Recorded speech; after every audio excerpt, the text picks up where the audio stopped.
I want to travel by train from London to Plymouth, and I want to get there for 5 o'clock in the afternoon.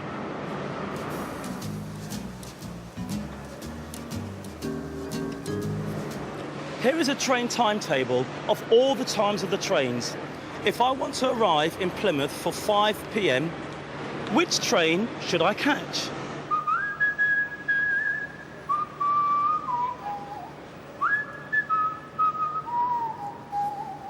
If I want to arrive in Plymouth for 5 o'clock in the afternoon, I need to look at all the arrival times into Plymouth to find the train that arrives just before 5 p.m.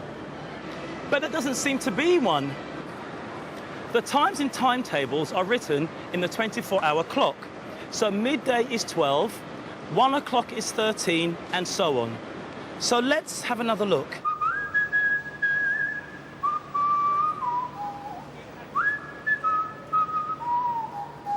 Five o'clock in the afternoon on the 24-hour clock is 5 hours more than 12. So we're looking for a time of just before 17 hours. And here it is, arriving at Plymouth at 16:29. That's 29 minutes past 4 in the afternoon.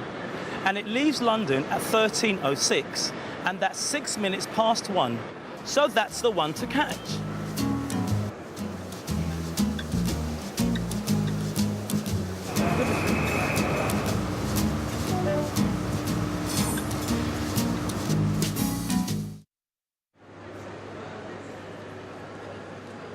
Now, how long is the journey from London to Plymouth going to take?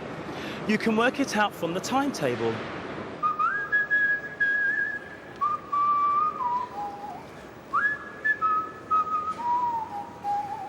To calculate the journey time, we need to work out the difference between the arrival time of 16:29 and the departure time of 13:06.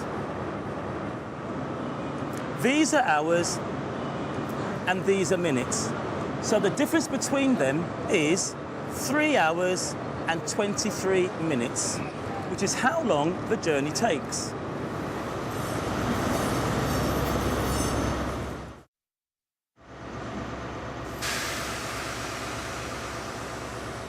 If the train journey lasts 3 hours and 23 minutes,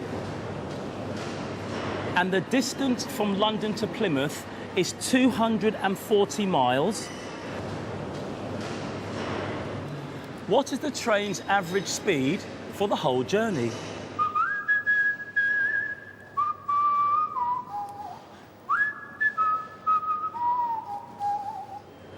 Speed is the distance covered divided by the time taken, which in this case is miles divided by hours, or miles per hour. Now, we know the distance from London to Plymouth is 240 miles, and the time taken is 3 hours and 23 minutes. So now you can work out the average speed of the train.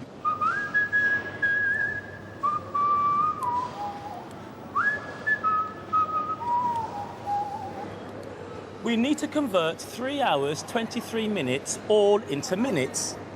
We know that 1 hour is equal to 60 minutes, so 3 hours is equal to 180 minutes plus the 23 minutes, and that gives us a total of 203 minutes.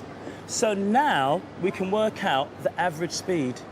That's the distance, 240 miles, divided by the time, 203 minutes, which is 1.18. Now, that's an odd result for the speed of a train, and that's because it's in miles per minute. We need to multiply by 60 to give us the answer in miles per hour, and that's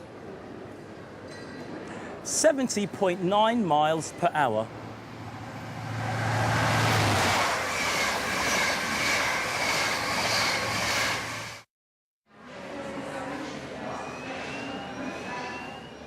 I could travel from London to Plymouth by plane, which should be quicker than the 3 hours, 23 minutes it takes by train. But is it? Here is the plane timetable. There are 2 flights a day, at 9:40 and 19:05. and they both take 70 minutes each. So what's their average speed over the 240 miles it is from London to Plymouth?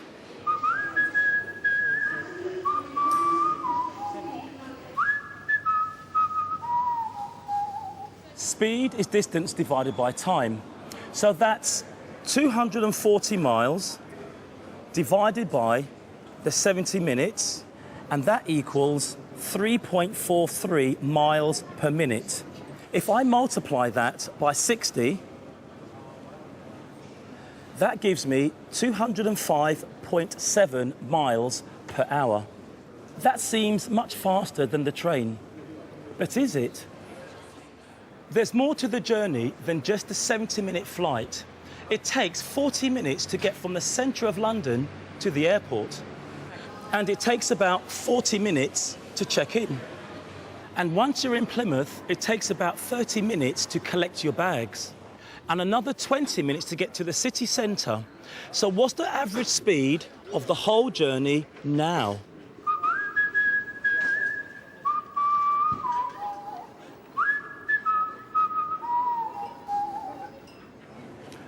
The average speed of the whole journey is the 240 miles divided by the total time, which is 40 plus 40 plus 70 plus 30 plus 20, and that gives me a grand total of 200 minutes.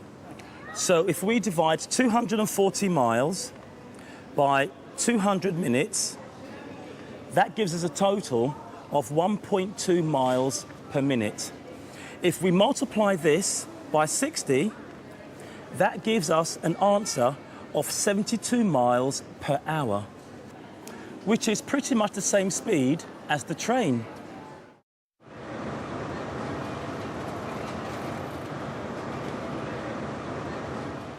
A handy way of representing a multi-stage journey like this one from London to Plymouth is to use a distance and time graph.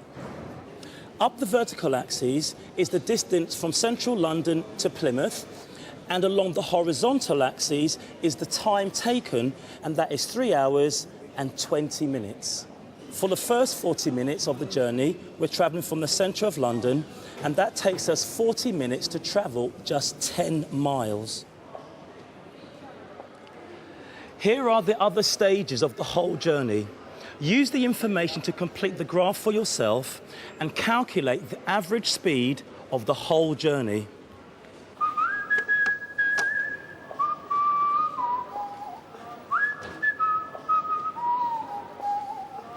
You should get something that looks like this. This part here is the 40 minutes we travelled to the airport, just 10 miles.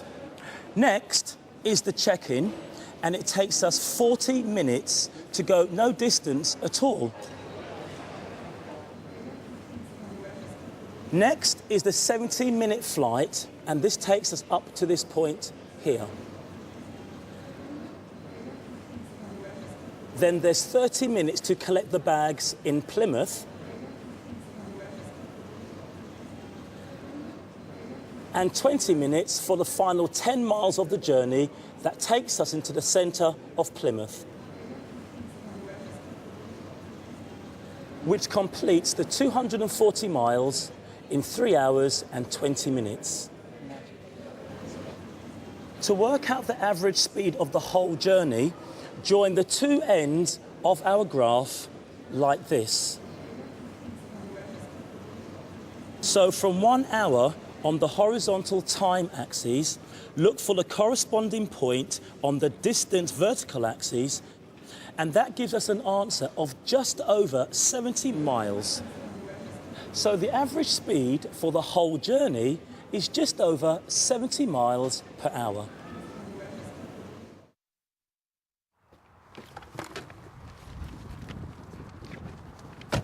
To drive the 240 miles from London to Plymouth, I'll need plenty of petrol.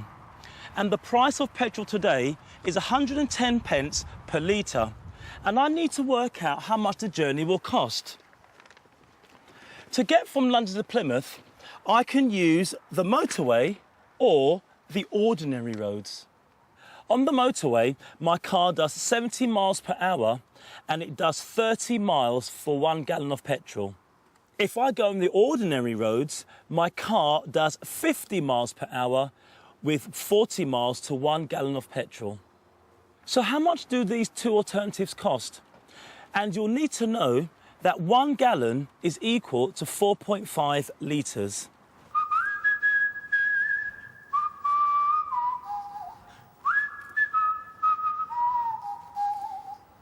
The first thing to sort out is the units. Although we buy petrol in litres, we still talk about petrol consumption in miles per gallon. If 1 litre costs 110 pence and there are 4.5 litres to 1 gallon, to work out 1 gallon of petrol, we multiply 110 by 4.5 and that gives us an answer of 495 pence. On the motorway, my car will do 30 miles on 1 gallon of petrol. So the cost for 1 mile is 495 pence divided by 30, and that's 16.5 pence. For the whole 240 miles, that's 16.5 pence times 240, and that equals 3,960, or £39.60. On the ordinary roads, my car will do 40 miles on 1 gallon of petrol. So for 1 mile, that's 495 divided by 40 equals 12.37 pence per mile, multiplied by the whole journey of 240 miles, and that equals 2,970 pence, or £29.70. But that's nearly £10 cheaper.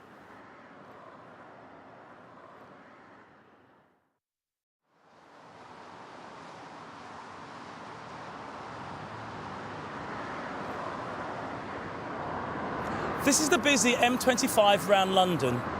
Depending on how much traffic there is, they can change the speed limit. What effect do you think this has on the flow of traffic?